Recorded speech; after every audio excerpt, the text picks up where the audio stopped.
Artisti Haacaaluu Hundeessaa lubbuun darbus hojiin isaanii waliin waan jiruuf yaadannoo isaaf ammoo waan isaaf malu kaa'uu qabnaa jedhee artisti Galaanaa Gaaromsaa yaadni isaa akka itti dhiyaatama. Haacaaluun nama hin duune ta'uusaas beeka. Foon namaatu du'a malee seenaan namaa akka hin duune nan beeka. Haacaaluun du'uusaa miila koo mirgaa farka koo mirgaa ija koo mirgaa tubade. Haacaaluun akka hin duunetti yaadus erga Haacaaluun du'ee kaasee wannin godhu dhabee waanan gochuu barbaades gochuu dadhabee dubbadheen beeku miidiyaatti.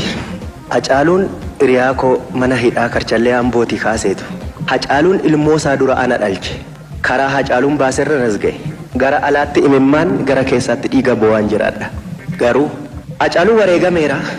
Dhaqeen fidu wabiin ta'uu fi homaa gochuuf hin danda'u. Bo'uun qofti sana Haacaaluu nan galchisiisu. Haacaaluun gaafa hospitaalaa baasu kaanee Haacaaluun akka Finfinneetti awwaalamu fedhii koo fi fedhii namoota hedduuti. Injiinar Taakkalaa naa bilbiltanii mazagaajaatti fidii koottu naan jettanii turtanii maatii isaatiinis wal quunnamsiiseen ture. Obbo Shimallis Abdiisaas naa bilbilanii isteediyeemii Finfinneetti yookaan iddoo Taakkalaan siin jedhetti fidii koottu naan jedhanii yaaleen ture.